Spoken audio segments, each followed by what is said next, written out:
Bonsoir à vous tous et merci d'être avec nous dans le programme du soir sur New World Info ce vendredi. Nous allons commencer avec le décryptage de l'actualité. C'est le Libéria qui nous intéresse aujourd'hui. Des juges finlandais ont annoncé mardi, mardi à recueillir en un lieu tenu secret les dépositions de témoins dans un procès sans précédent sur le sol du Libéria pour des crimes de guerre perpétrés lors d'une des guerres civiles qui ont ravagé le pays lors de la deuxième guerre civile du Libéria, dont les rebelles sierra-léonais furent parmi les acteurs. Plusieurs personnes ont subi des atrocités dont elles ont commencé par parler. Donc, au cours de ces auditions, on va en parler tout de suite avec Mamadou Diouf, notre éditorialiste. Bonsoir, Mamadou Diouf. Bonsoir, Samuel.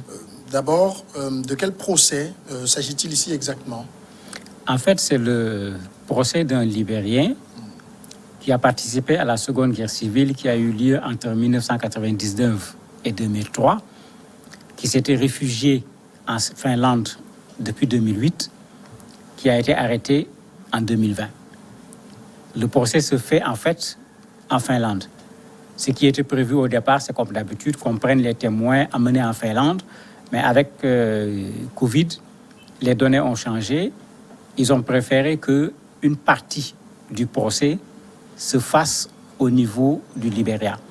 Et c'est pourquoi 4 juges sont partis. Il y a 2 représentants des victimes et un avocat de la défense. C'est eux qui se trouvent actuellement au Libéria. Mais c'est toujours le procès de la Finlande qui continue au Libéria puisqu'il y a une 50aine de témoins qu'il faut entendre pendant leur séjour qui durera à peu près 1 mois et demi. Et qui juge-t-on? Celui qu'on juge s'appelle Djibril Massakwa.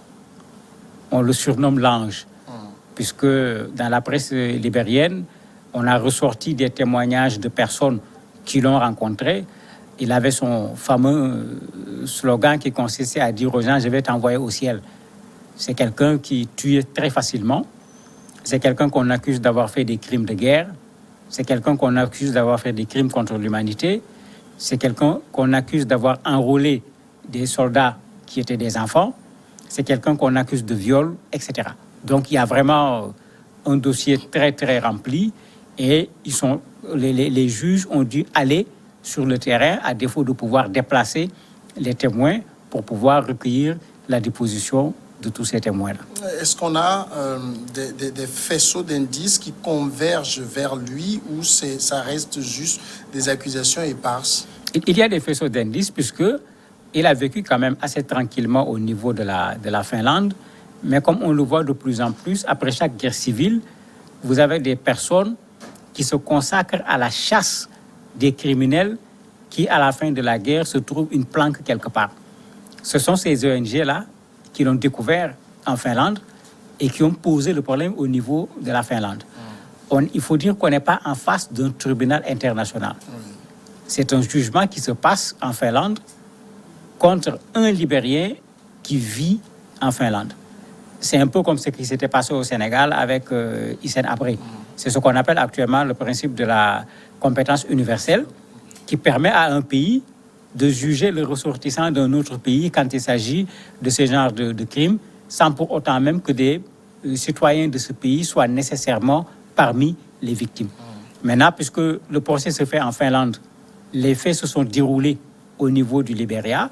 C'est pourquoi une partie du jugement a été transférée au Libéria pour que les éléments de preuve que les gens ont, qu'on vienne sur le terrain pour voir est-ce que tous ces éléments sont concordants avant de pouvoir porter un jugement par rapport à Djibril, qui est l'accusé actuel. Alors, donc, ici, c'est un tribunal finlandais qui juge un Libérien. Oui, c'est un tribunal finlandais qui juge un Libérien résident en Finlande et c'est une partie de ce tribunal qu'on a transféré au niveau du Libéria pour le besoin d'entendre un certain nombre de témoins qui sont sur place. D'ailleurs, après les 6 semaines au Libéria, le tribunal va même aller en Sierra Leone parce que là-bas également, il y a des témoins qui doivent être entendus. Alors, on est ici dans des accusations de crimes de guerre, de crimes contre l'humanité, des accusations qui sont souvent de la compétence de la CPI. Pourquoi ce n'est pas elle qui connaît de ce cas? C'est tout le problème du Libéria. Le Libéria a connu 2 guerres civiles. Cette guerre-là, c'est la deuxième. Et jusqu'à présent, il n'y a pas de tribunal au Libéria, un tribunal libérien qui s'occupe de ces crimes de guerre.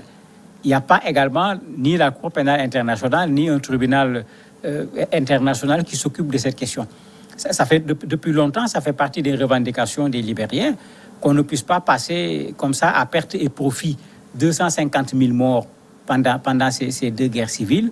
Mais le problème, c'est que cet acteur-là, lui, il est allé en Finlande, mais il y a d'autres acteurs qui sont sur place et qui aujourd'hui occupent des postes de responsabilité, qui ont des moyens, et on craint un peu, en s'en prenant à certains parmi ces gens, de réveiller encore les démons et que le Libéria ne se retrouve dans une situation difficile.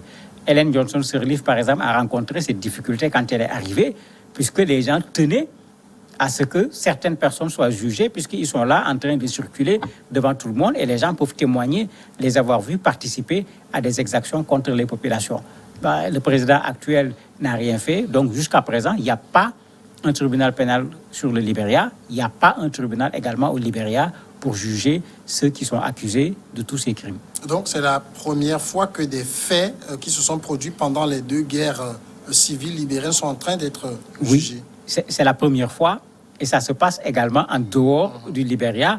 C'est pour des besoins de complément d'enquête, d'information par rapport au jugement à donner, que ces juges, puisque les 4 juges sont tous des Finlandais, se sont déplacés pour venir au Libéria pour écouter les témoins. Et quelle peut être la portée de ce jugement au Libéria?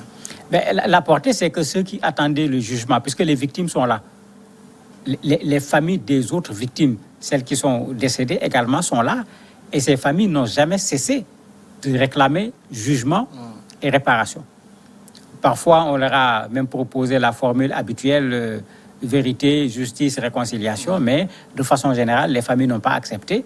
Il y a des familles qui se sont regroupées et qui depuis toujours réclament justice pour les victimes de ces 2 guerres civiles. Et je crois que ceux-là, avec ce jugement, vont avoir un cas de jurisprudence pour exiger un jugement au Libéria, ou bien quand ils sauront que telle ou telle autre personne qui a fait partie des criminels se trouve dans un pays, ils risqueraient d'aller dans ce pays pour porter plainte pour que la personne, à défaut d'être jugée au niveau du Libéria, soit jugée dans le pays dans lequel il se trouve. Est-ce que les autorités libériennes réagissent à ce jugement?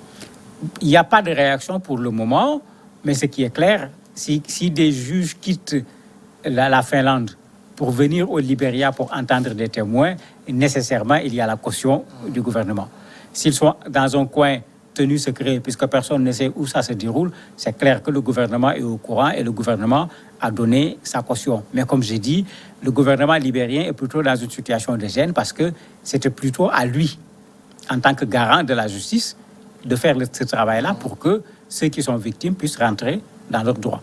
Pourquoi cette frilosité du gouvernement libérien à ouvrir les dossiers sur cette page sombre? J'ai l'impression que les cauchemars sont encore là. C'est comme si les gens ne veulent pas revenir sur cette partie de l'histoire du Libéria qui a été une partie extrêmement difficile. Parce que si les gens se rappellent, c'est la période du Rouf avec les Fodé Sanko, Samuel Doe, puisqu'il y a eu 2 guerres civiles et il y a eu des atrocités extraordinaires au Libéria. D'ailleurs, quand Ellen Johnson Sirleaf est arrivée, tout le monde se posait la question, est-ce que le Libéria peut redevenir un pays normal avec tout ce qui s'est passé sans qu'un procès ne soit organisé, etc. Mais on est en train de vouloir aller. Le véritable problème, c'est qu'il y a une sorte d'impunité. Vous avez des gens qui sont là aujourd'hui, bien placés, y compris dans le gouvernement, puisque le problème s'était posé même avec l'élection de George Weah. Il a été soutenu au moment des élections par des gens connus comme faisant partie des rebelles auparavant.